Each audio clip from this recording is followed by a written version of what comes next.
अब हम बात कर रहे हैं कि रमज़ान में रमज़ान में बहुत आसान इसलिए हो जाता है वेट कैलकुलेट करना कि दूसरा एक मैंने आपको प्रोसेस बता दिया। दूसरा प्रोसेस ये है वेट कम करने का कि जब हम अपनी बॉडी को खुराक नहीं देते एक सर्टेन लिमिट तक, मतलब 12 घंटे तक अगर हम अपनी बॉडी को कार्बोहाइड्रेट्स नहीं देते, बॉडी को फिर भी ज़रूरत पड़ती है एनर्जी की। बॉडी 12 घंटे के बाद केटोसिस मोड में चली जाती है, जहां उसके मसल्स उसकी फैट को, मसल्स को प्रोटीन चाहिए, उसके मसल्स उसकी फैट को एज ए प्रोटीन खा जाएंगे। मतलब आपकी बॉडी ही इस्तेमाल कर लेगी उसको जब आप बाहर से खुराक बंद करेंगे उसकी। और ये बंदा घबराए ना तो उसको कुछ हो जाएगा, क्योंकि जो मोटा बंदा है उसने एनर्जी स्टोर की हुई है, जो फैट है एक्चुअली वो स्टोर एनर्जी है, तो वो आपकी बॉडी इस्तेमाल कर लेगी, उसके मसल्स उसकी बॉडी को खा जाएंगे। अब दो ही तरीके हो गए, या तो एक्सरसाइज आपके सांस के थ्रू जाएगी, जो बंदे बहुत ज़्यादा मोटे हैं वो एक्सरसाइज, जो बहुत ज़्यादा दौड़ नहीं लगा सकता, तो कम से कम वो वॉक करे, थोड़ी सी तेज़ वॉक करे फिर स्लो हो जाए, फिर थोड़ी सी तेज़ वॉक करे फिर स्लो हो जाए। इस तरह उसका सांस फूलेगा और आपकी, और उससे मतलब डाइट को भी कंट्रोल करना है, कैलोरीज का जो सिस्टम बता दिया है उसको भी कंट्रोल करना है।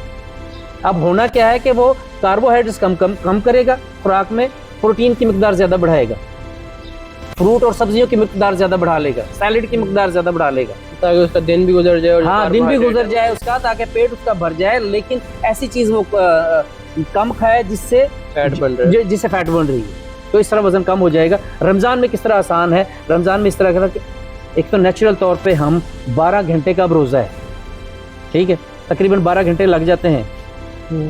12 घंटे के बाद नहीं 14 घंटे बन जाते हैं तकरीबन रोज़े का। 4 बजे अगर हम खाते हैं, 4 से 4 12 घंटे, और 6 2 घंटे मिलते हैं आपको।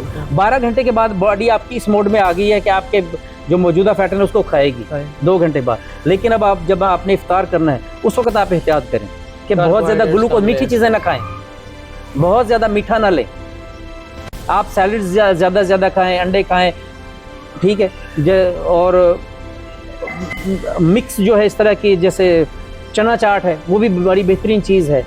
तली हुई चीज़ें कम कर दें थोड़ा सा, ठीक है। तो अब फिर सहरी में आप अच्छी तरह सहरी करें, क्योंकि फिर आपने 12 से 14 घंटे का फिर आपने एक टाइम अपने बॉडी को देना है।